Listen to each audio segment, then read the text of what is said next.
Ayan mga ka-friendship, maglalaba ako. Maglalaba ako ngayon mga ka-friendship. Oo. Daming laba. Pero katulong ko po mga ka-friendship ang aking apo na buringot. Yeah. Alam mo naman, may ugali po kasi yung apo ko. Minsan mainit ang ulo, lalo na kung maya-maya ang utos. Nagagalit siya. Nagagalit siya mga ka-friendship. Ay nako mga ka-friendship. Medyo okay ang buhay ko ngayon. Yung asawa ko binilhan akong tungkod. Kasi nga magtungkod na raw ako. Kasi kung minsan para ako natutong. Siguro katabaan. Pero bait asawa ko, kaya lang maingay yun. Maingay talaga. Talo ako. Kaya lang pag nagalit naman ako natigil. Nonoy! Pakainin mo na yung manok. Samahan mo ng kanin.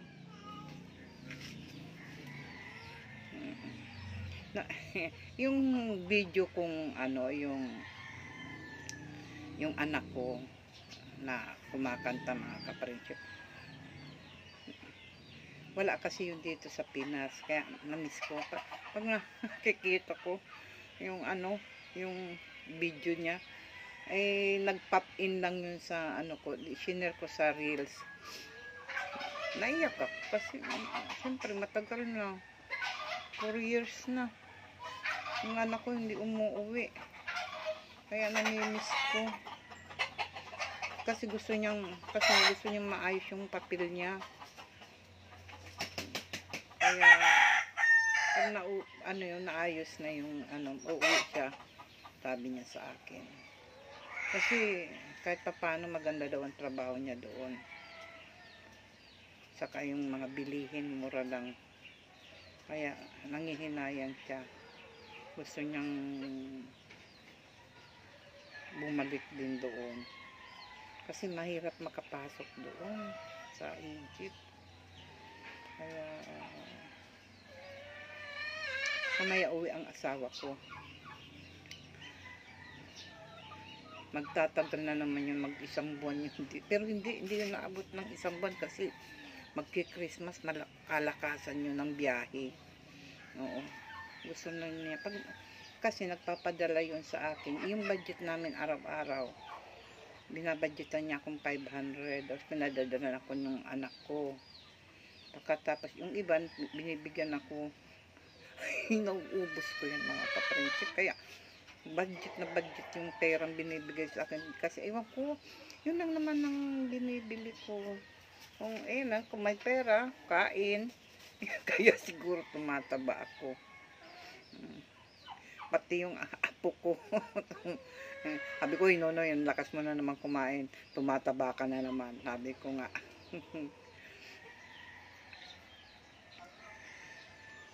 Masarap din pag, kaya nga sabi ko, sa hirap at ginhawa, kaming mag-asawa magkasama. Na ano, siyempre, ito na naman tong mga, naiinis ako. Kaya nga sabi ko, yung mga manok, kaya sabi ko nga sa asawa ko, kasi kanya yan eh. Pag, yung mga manok na mga babae na, hindi naman lumalaki, kasi may halong bantam. Yung isa nga pilay na, kawawa naman. Ewan ko, tinalian. Ngayon, lumaki na siya. Ngayon, napipilay na yung manok. Kawawa naman. May mga manok kasi mga ka-friendship na nahaluan ng bantam. Kaya, ayun. Hindi mag-laki yan. Sayang yung pagkain na pinapakain ko sa kanila, 40 pesos isang araw. Sabi nga ng asawa ko, nagugulat, bakit ang lakas daw ng pakain ko sa mga manok, dapat kunti-kunti lang. Di ba yun? Kumisa pumupunta sa palababo kay Luis. Nabuisit ako. Kaya kumisan, sa galit ko, pinaghahambalos ko. Sabi naman ng asawa ko, sabi ko, yung manok mo, na pinalo ko, nag-ikot-ikot siya.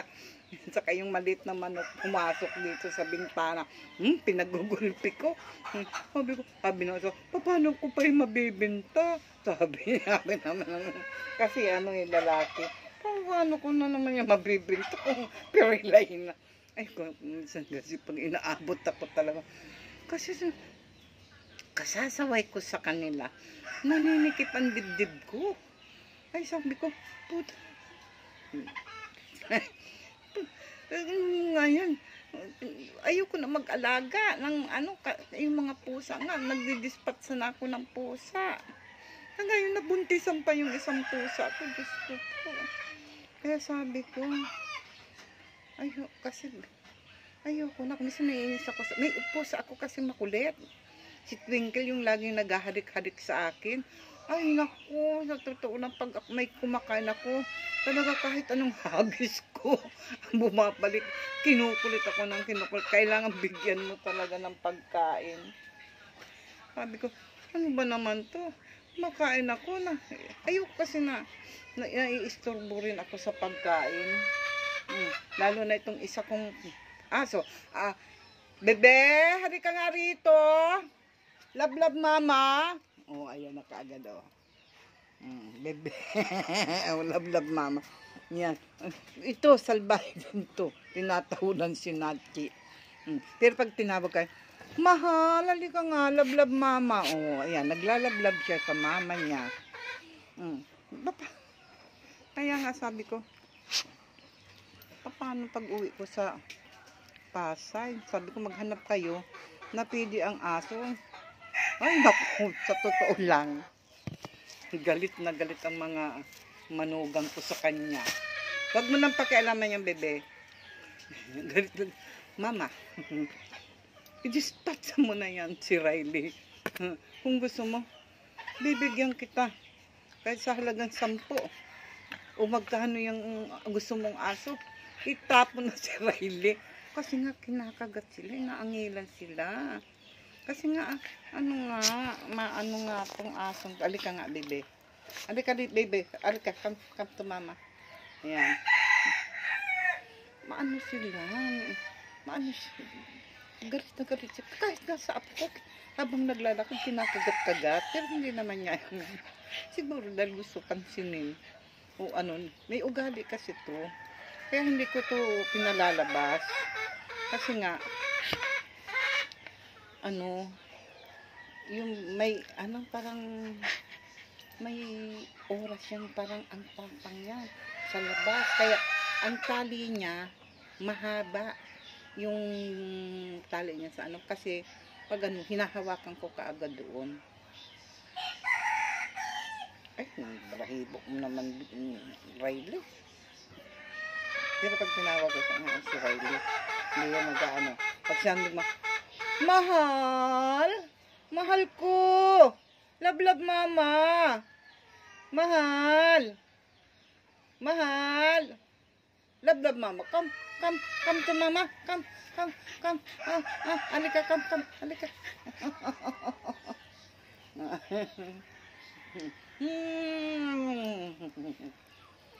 Ay, baho ka na. Kailangan mo nang maligo. Naku, Diyos ko. Ang paborito niya, adobo. Dati, ang pili niya sa... tama na. Sige na. Lie down na. Lie down.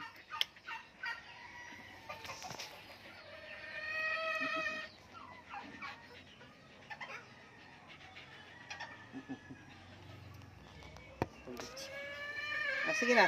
Sit. Pag sinabi kong sit. Shake hands.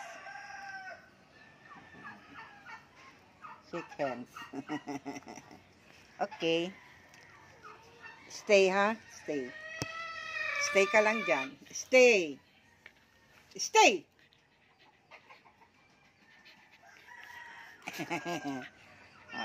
Stay put ka lang dyan.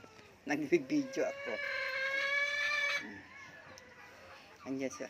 Saka may ugali to na pag ako nakaupo dito sa trono ko Ito ang upuan ko. Ayan, upuan ko yan. Pag ako nakaupo, kahit saan ako na ilalabas ko yung upuan ko, lagi siya nasa ilalim ng upuan ko. Pagkatapos paglalapit yung apo ko, o nakahiga man ako, paglalapit sila, nagagalit. May manghihiga sila sa kama, ay umaakyat yan sa kama. Isang beses nga yung hinalikan ako ng apo ko, ay talagang nagalit siya. Dinambahan niya, bukitag ko noon, huwag kang mag-ano, baka mamaya biglang kagatin yung mukha mo kahit na ba sarili mong aso. Pero kaya ko siyang i-control. Kaya lang mabuti yung nag-iingat, mga ka-friendship. Wala akong tiwala. Kasi ito lang ang aso kong may temper. Yung, ano ba tawag dyan? Yung parang, minsan bigla siyang nagagalit. Pag yung galit niya ay iba na. Na ano, kasi may galit siya na yung pang ano, hinahayaan ko lang. Pero yung pang nakikita ko ng grabe na ang ano, alam kong hindi na maganda, sinasaway ko na siya. May kasamang palo. Pinapalo ko yan. Kahit mahal na mahal ko yan. Nung bago kami dito, nagkasakit siya. Nag-ano siya ng dugo. Nag-pop siya ng dugo. Hindi kumakain. Ginamot ko siya 2 weeks.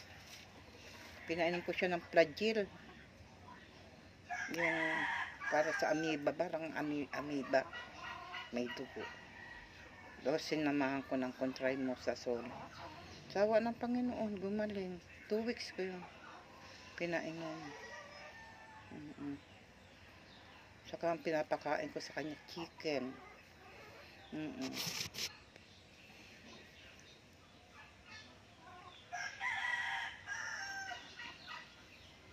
Kaya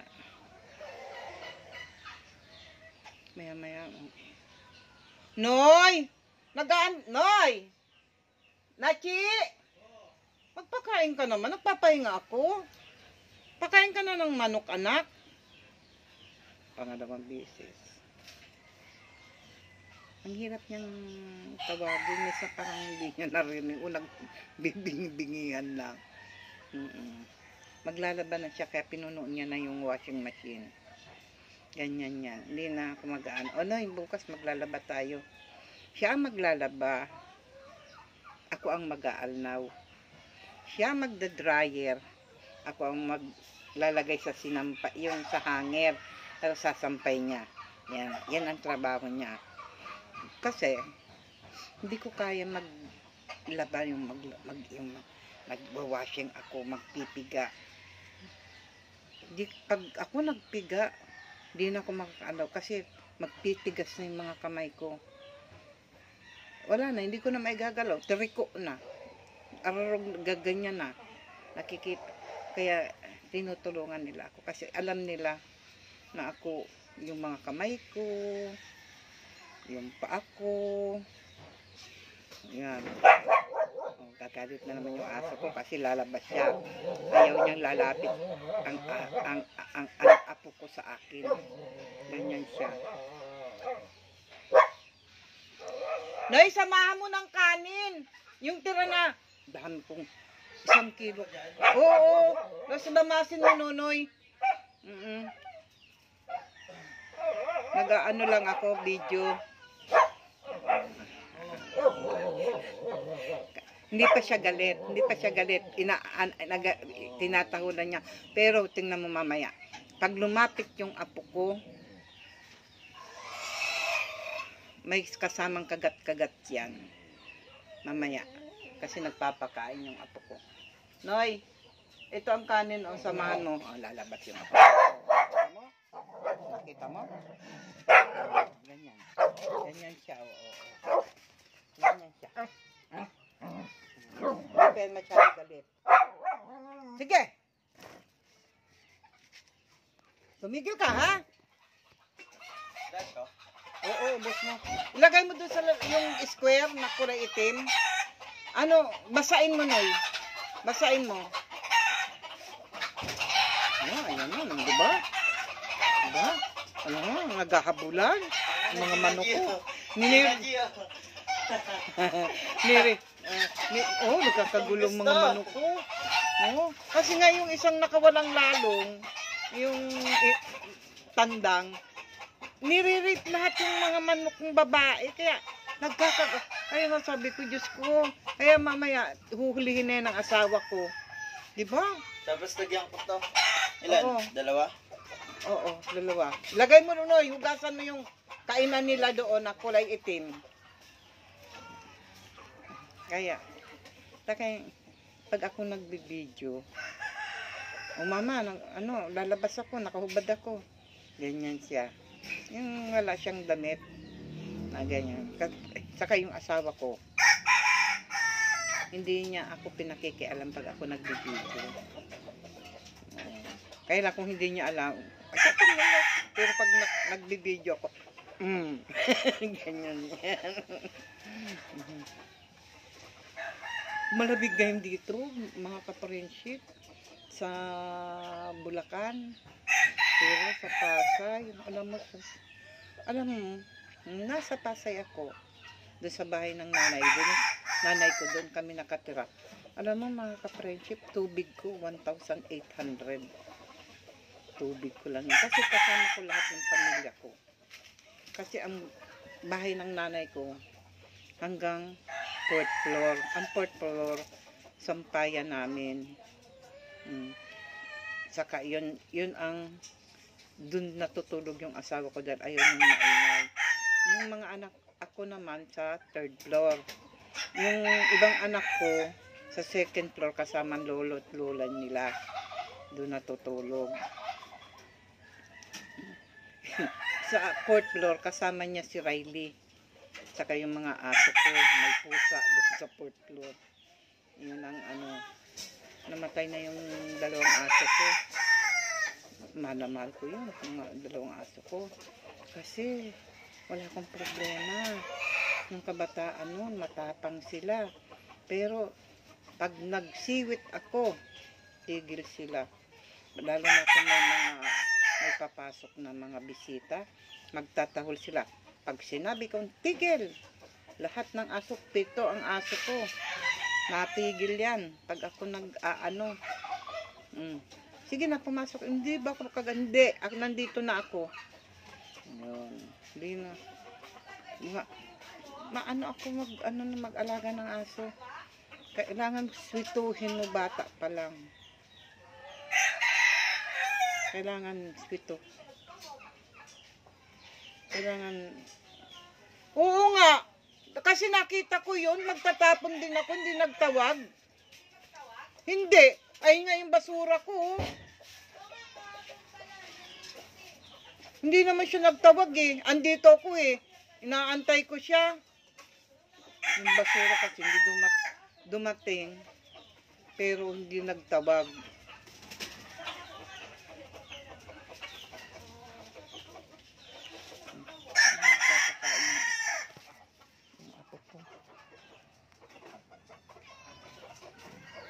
Papakain siya ng mga manok. Pero mo yan, mga ka-friendship, mga kamanukan na yan.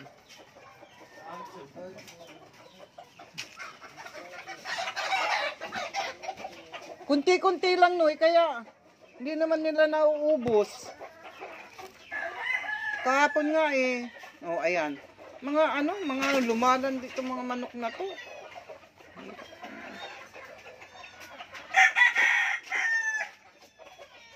Sige mga ka-friendship, bye-bye. Saka naman tayo magkwentuhan. Bye-bye. God bless us all. Good morning, good morning.